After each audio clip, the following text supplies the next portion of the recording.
ನಮಸ್ಕಾರ ವೀಕ್ಷಕರೇ. ಮಹಾಮಾರಿಗಳ ಹಾವಳಿ ಅನ್ನೋದು ನಡೀತಾ ಇದೆಯೇನೋ. ಈಗ ಸದ್ಯಕ್ಕೆ ಡೆಂಗ್ಯೂ ಅನ್ನೋದು ಎಲ್ಲರನ್ನೂ ಕಾಡ್ತಾ ಇದೆ. ಅದ್ರ ಜೊತೆಗೆ ಝೀಕಾ ವೈರಸ್ ಬಂದಿದೆ. ಇನ್ನು ಹಂದಿ ಜ್ವರ ಕೂಡ ಶುರುವಾಗಿದೆ. ಡೆಂಗ್ಯೂ ಕರ್ನಾಟಕದಲ್ಲಿ ಯಾವ ಥರ ಕಾಡ್ತಾ ಇದೆ ಅನ್ನೋದು ಎಲ್ಲರಿಗೂ ಗೊತ್ತು. ಎಷ್ಟು ಸಾವಿರ ಜನ ಡೆಂಗ್ಯೂಯಿಂದ ಬಳಲ್ತಾ ಇದ್ದಾರೆ. ಇನ್ನು ಸೊಳ್ಳೆ ಕಚ್ಚಿ ಜನಗಳಂತೂ ನರಳುತ್ತಾ ಇದ್ದಾರೆ ಕಾಯಿಲೆಗಳಿಂದ. ಅದರಲ್ಲೂ ಡೆಂಗ್ಯೂ ಅನ್ನೋದು ತುಂಬಾ ದೊಡ್ಡ ಮಟ್ಟಕ್ಕೆ ಜನರನ್ನು ಹಿಂಸೆ ಕೊಡ್ತಾ ಇದೆ, ಸಾಯಿಸ್ತಾ ಇದೆ.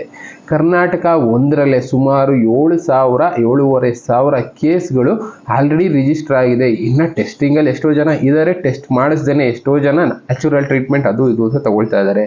ಅದರಿಂದ ಎಷ್ಟೋ ಬೆಳಕಿಗೆ ಬಂದಿಲ್ಲ. ಆದರೂ ಡೆಂಗ್ಯೂ ಅನ್ನೋದು ಮನುಷ್ಯರನ್ನ ಕಾಡ್ತಾ ಇದೆ.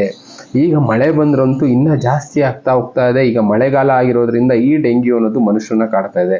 ನಮ್ಮ ಭಾರತ ಪೂರ್ತಿ ಲೆಕ್ಕ ಹಾಕೊಳ್ಳೋದಾದ್ರೆ ಸುಮಾರು 1.25 ಲಕ್ಷ ಜನಕ್ಕೆ ಆಲ್ರೆಡಿ ಡೆಂಗ್ಯೂ ಅನ್ನೋದು ಬಂದಿದೆ. ಅಷ್ಟೊಂದು ಜನರನ್ನ ಕಾಡ್ತಾ ಇದೆ.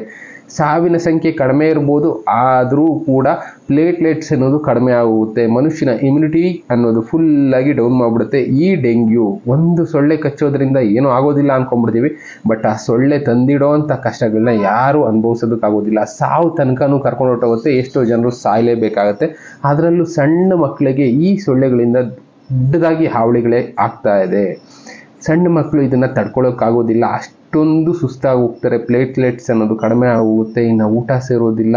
ಈ ಥರ ಎಷ್ಟೋ ಇದರಲ್ಲಿ ಕಾಣಿಸ್ಕೊಳ್ಳುತ್ತೆ.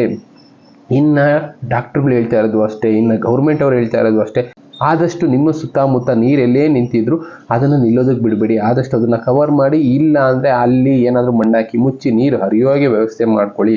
ಹರಿಯೋ ನೀರಲ್ಲಿ ಯಾವುದೇ ರೀತಿ ಸೊಳ್ಳೆಗಳು ಉತ್ಪತ್ತಿ ಆಗೋದಿಲ್ಲ. ನಿಂತಿರೋ ನೀರಲ್ಲಿ ಸೊಳ್ಳೆಗಳು ಉತ್ಪತ್ತಿ ಆಗ್ತಾ ಹೋಗ್ತವೆ. ದಿನಕ್ಕೆ 4ರಷ್ಟು ಉತ್ಪತ್ತಿ ಆಗ್ತಾ ಹೋಗುತ್ತೆ. ಇದರಿಂದ ಈ ವೈರಸ್ ಅನ್ನೋದು ಜಾಸ್ತಿ ಆಗ್ತಾ ಹೋಗುತ್ತೆ. ಇನ್ನು ಡೆಂಗ್ಯೂ ಅನ್ನೋದು ಮನುಷ್ಯರನ್ನ ಕಾಡ್ತಾ ಹೋಗುತ್ತೆ.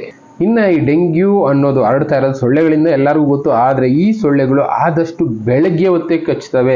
ಈ ಬೆಳಗ್ಗೆ ಒಂದು 6ರಿಂದ 7 ಗಂಟೆ 8 ಗಂಟೆ ಈ ಸರಿಸುಮಾರು ಸಮಯದಲ್ಲಿ ಈ ಸೊಳ್ಳೆಗಳು ಜಾಸ್ತಿ ಮನುಷ್ಯರ ಮೇಲೆ ದಾಳಿ ಮಾಡ್ತಾ ಇದೆ.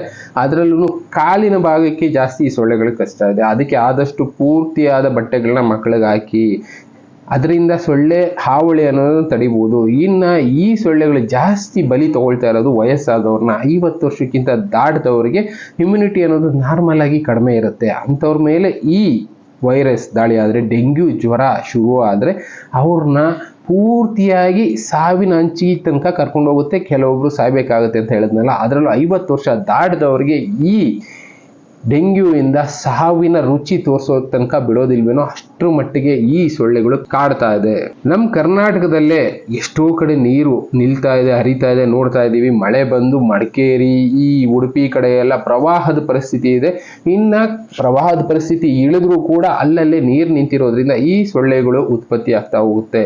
ಈ ಸೊಳ್ಳೆಗಳು ಕಚ್ಚಿದ್ರೆ 50 ವರ್ಷ ದಾಟಿದವರು ಬಚಾವಾಗೋ ಚಾನ್ಸಸ್ ತುಂಬಾನೇ ಕಡಿಮೆ. ಇಂತಕ್ಕೆ ಅಂದ್ರೆ ಅವರಲ್ಲಿ ಮೊದಲೇ ಇಮ್ಯುನಿಟಿ ಅನ್ನೋದು ಕಡಿಮೆ ಇರುತ್ತೆ. 1ರಿಂದ 18 ವರ್ಷ ಈ ಏಜಲ್ಲಿ ಇಮ್ಯುನಿಟಿ ಅನ್ನೋದು ಒಂದು ಲೆವೆಲ್ಗೆ ಇರುತ್ತೆ.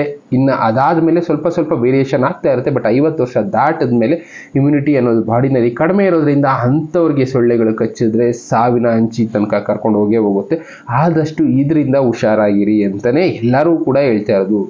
ಇನ್ನು ಅದ್ರ ಜೊತೆಗೆ ಝೀಕಾ ವೈರಸ್ ಬೇರೆ ಶುರುವಾಗಿದೆ. ಈಗ ಶಿವಮೊಗ್ಗದಲ್ಲಿ 1 ಕೇಸ್ ಮಾತ್ರ ಪತ್ತೆ ಆಗಿದೆ. ಈ ವೈರಸ್ ಡೆಂಗ್ಯೂ ಅಷ್ಟು ಡೇಂಜರ್ ಇಲ್ಲದೆ ಇದ್ರೂ ಕೂಡ ಬಟ್ ಮನುಷ್ಯರನ್ನ ಸಾವಿನಂಚಿಗೆ ಇದು ಕೂಡ ಕರ್ಕೊಂಡು ಹೋಗುವಂಥ ವೈರಸ್ಸೇ. ಇದು ಕೂಡ ಮಹಾಮಾರಿ ಅಂತಲೇ ಕರೆದಿದ್ದಾರೆ. ಒಬ್ಬರಿಂದ ಒಬ್ರಿಗೆ ಹರಡುವಂಥ ಕಾಯಿಲೆ. ಉಸಿರಾಟದಿಂದ ಇನ್ನು ಕುತ್ಕೊಂಡು ಒಟ್ಟಿಗೆ ತಿನ್ನೋದ್ರಿಂದ ಇದೆಲ್ಲದರಿಂದ ಹರಡೋದಿಲ್ಲ. ಸೊಳ್ಳೆಗಳು ನಮ್ಮ ಕಚ್ಚಿ ಇಲ್ಲ ಬೇರೆಯವ್ರಿಗೆ ಕಚ್ಚಿ ಅವ್ರಿಗೆ ಡೆಂಗ್ಯೂ ಇದ್ದು ಆ ವೈರಸ್ ನಮಗೆ ಬಂದರೆ ನಮಗೂ ಆ ಡೆಂಗ್ಯೂ ಅನ್ನೋದು ಕಾಡುತ್ತೆ. ಈ ರೀತಿ ಒಬ್ಬರಿಂದ ಒಬ್ಬರಿಗೆ ಸೊಳ್ಳೆಗಳು ಕಚ್ಚೋದ್ರಿಂದ ಈ ಡೆಂಗ್ಯೂ ಅನ್ನೋದು ಹರಡ್ತಾ ಹೋಗುತ್ತೆ. ಇನ್ನು ಇದ್ರ ಜೊತೆಗೆ ಇನ್ನೂ ಒಂದು ಶುರುವಾಗಿದೆ. ಕೇರಳದಲ್ಲಿ ಹಂದಿ ಜ್ವರ ಶುರುವಾಗಿದೆ. ಕೇರಳದ ಕೊಟ್ಟಯಂನಲ್ಲಿ ಈ ಹಂದಿ ಜ್ವರ ಅನ್ನೋದು ಶುರುವಾಗಿದೆ. ಒಂದು ಫಾರ್ಮ್ ಹೌಸ್ ಅಲ್ಲಿ ಈ ಹಂದಿ ಜ್ವರ ಶುರುವಾಗಿ, ಅದು ಆಫ್ರಿಕಾದಲ್ಲಿ ಕಾಣಿಸ್ಕೊಳ್ತಾ ಇದ್ದಂಥ ಹಂದಿ ಜ್ವರ ಈಗ ಇಲ್ಲಿ ಕಾಣಿಸ್ಕೊಂಡಿದೆ. ಈ ಹಂದಿ ಜ್ವರ ಕೂಡ ಒಂದಲ್ಲ ಒಂದು ರೀತಿ ಸಾಂಕ್ರಾಮಿಕ ರೋಗನೇ. ಹಂದಿಗಳಿಂದ ಹರಡ್ತಾ ಹೋಗುತ್ತೆ. ಹಂದಿಗಳನ್ನ ತಿನ್ನುವಂಥ ಮನುಷ್ಯರಿಗೆ ಈ ಕಾಯಿಲೆಗಳು ಕಾಡ್ತಾ ಹೋಗುತ್ತೆ. ಈ ಹಂದಿಗಳಿಂದ ಹರಡುವಂಥ ಜ್ವರ ಈಗ ಆಲ್ರೆಡಿ ಸುಮಾರು ಪ್ರದೇಶಕ್ಕೆಲ್ಲ ಹರಡಿರೋದ್ರಿಂದ ಸುಮಾರು 310 ಹಂದಿಗಳನ್ನ ಕೊಲ್ಲಿಸಿದ್ದಾರೆ. ಹೇಳಿದ್ನಲ್ಲ, ಮನುಷ್ಯರಿಗೆ ಯಾವುದೇ ಪ್ರಾಣಿಗಳಿಂದ ತೊಂದರೆ ಆಗುತ್ತೆ ಅಂದರೆ ಅಂಥ ಪ್ರಾಣಿಗಳನ್ನ ಕೊಲ್ಲೇಬೇಕಾಗತ್ತೆ. ಇಲ್ಲ ಅಂದರೆ ಇದು ಇನ್ನೂ ಜಾಸ್ತಿ ಆಗ್ತಾ ಹೋಗ್ಬೋದು. ಪ್ಲಸ್ ಆ ಹಂದಿಗಳು ಎಲ್ಲೆಲ್ಲಿ ಶಿಫ್ಟ್ ಆಗಿದೆಯೋ ಗೊತ್ತಿಲ್ಲ. ಕೇರಳದಲ್ಲಿ ಈ ಕೊಟ್ಟಾಯಮಿಂದ ಯಾವ್ಯಾವ ಊರಿಗೆ ಹಂದಿ ಹೋಗಿದೆ, ಏಕೆಂದರೆ ಹಂದಿ ಮಟನ್ ತುಂಬ ಕಡೆ ಓಡುತ್ತೆ. ರೇಟ್ ಕಡಿಮೆ ಇರೋದ್ರಿಂದ ಜನ ತುಂಬ ತಿಂತಾರೆ. ಹೋಟ್ಲುಗಳಲ್ಲೂ ಈ ಮಟನ್ನ ರೆಗ್ಯುಲರ್ ಆಗಿ ಎಷ್ಟೋ ಕಡೆ ಸಪ್ಲೈ ಕೊಡ್ತಾರೆ. ಈ ಮಟನ್ ತಿಂದವ್ರಿಗೂ ಕೂಡ ಕಾಯಿಲೆಗಳು ಅನ್ನೋದು ಕಾಡುತ್ತೆ. ಇದು ಹೇಗೆ ಹರಡ್ತಾ ಇದೆ ಅನ್ನೋದನ್ನು ಕೂಡ ಡಾಕ್ಟರ್ಗಳು ಹೇಳ್ತಾ ಇದ್ದಾರೆ. ಹಂದಿ ತಿಂದುಬಿಟ್ಟಿರೋದನ್ನ ಯಾವುದಾದ್ರೂ ಇನ್ನೊಂದು ಹಂದಿ ಬಂದು ತಿಂದಾಗ ಅದ್ರ ಜೆಲ್ಲು ಅಂದರೆ ಲಾಲಾರಸದಿಂದ ಬರೋ ವೈರಸ್ಗಳು ಬೇರೆ ಹಂದಿಗೂ ಅಂಟ್ಕೊಳ್ಳೋ ಚಾನ್ಸಸ್ ಇರುತ್ತೆ. ಹೀಗೆ ಹಂದಿ ಜ್ವರ ಅನ್ನೋದು ಹರಡ್ತಾ ಹೋಗುತ್ತೆ. ಇದರಿಂದ ಕೂಡ ಹಂದಿಗಳು ಸಾಯ್ತಾ ಹೋಗುತ್ತೆ. ಇದ್ರ ಗುಣಲಕ್ಷಣಗಳು ಹೆಚ್ಚು ಕಡಿಮೆ ಸೇಮ್.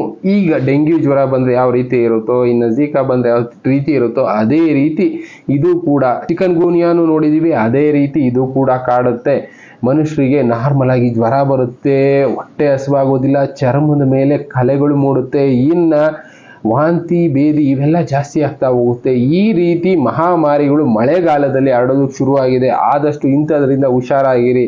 ನಾನ್ ವೆಜ್ ತಿನ್ನೋರು ಕೂಡ ಸ್ವಲ್ಪ ಹುಷಾರಾಗಿರಿ. ಎಂತಕ್ಕೆ ಅಂದರೆ ಸೊಳ್ಳೆಗಳು ಯಾವ ಪ್ರಾಣಿಗಳನ್ನ ಕಚ್ಚಿರುತ್ತೆ ಗೊತ್ತಿಲ್ಲ, ಅದಕ್ಕೆ ಯಾವ ವೈರಸ್ ಬಂದಿರುತ್ತೆ ಗೊತ್ತಿಲ್ಲ. ಆದಷ್ಟು ಈ ಮಳೆಗಾಲದಲ್ಲಿ ಎಲ್ಲನೂ ಕಡಿಮೆ ಮಾಡಿ ಅಂತಲೇ ಡಾಕ್ಟರ್ಗಳು ಹೇಳ್ತಾ ಇರೋದು. ಕಾರಣ ಹೇಳದ್ನಲ್ಲ, ಸೊಳ್ಳೆಗಳಿಂದ ಈ ಕಡೆ ಡೆಂಗ್ಯೂ ಬರ್ತಾ ಇದೆ, ಝೀಕಾ ವೈರಸ್ ಬಂದಿದೆ, ಇನ್ನು ಹಂದಿ ಜ್ವರ ಕೂಡ ಹರಡೋದಕ್ಕೆ ಶುರುವಾಗಿದೆ. ಅದಕ್ಕೆ ಕೇರಳದಲ್ಲಿ ಅದೇ ಹೇಳದ್ನಲ್ಲ, ಕೊಟ್ಟಾಯಂ ಪ್ಲೇಸ್ ಸುತ್ತಮುತ್ತ 10 ಕಿಲೋಮೀಟರ್ ನಿಷೇಧಿತ ಪ್ರದೇಶ ಅನ್ನೋ ಲೆವೆಲ್ಗೆ ಕಂಟ್ರೋಲ್ ಮಾಡ್ತಾ ಇದ್ದಾರೆ. ಅಲ್ಲಿ ಸೆಕ್ಯೂರಿಟಿ ಇಟ್ಟು ಅಂದರೆ ಲೆಕ್ಕ ಹಾಕಿ ಎಷ್ಟು ಡೇಂಜರಸ್ ಈ ಕಾಯಿಲೆಗಳು ಅಂತ. ಇದೇ ರೀತಿ ಕಾಯಿಲೆಗಳು ಹರಡ್ತಾ ಇದ್ದಾವೆ, ಜಾಸ್ತಿ ಆಗ್ತಾ ಇದ್ದಾವೆ. ಆದಷ್ಟು ನಮ್ಮ ಹುಷಾರಲ್ಲಿ ನಾವಿರೋಣ. ಮಹಾಮಾರಿಗಳಿಂದ ಬಚಾವಾಗೋದಕ್ಕೆ ದಾರಿಗಳನ್ನ ಹುಡ್ಕೊಳ್ಳೋಣ. ಇನ್ನು ಇದೇ ರೀತಿ ಬೇರೆ ಬೇರೆ ವಿಷಯಗಳ ಜೊತೆ ಮತ್ತೆ ಸಿಗ್ತೀನಿ. Thank you. Good bye.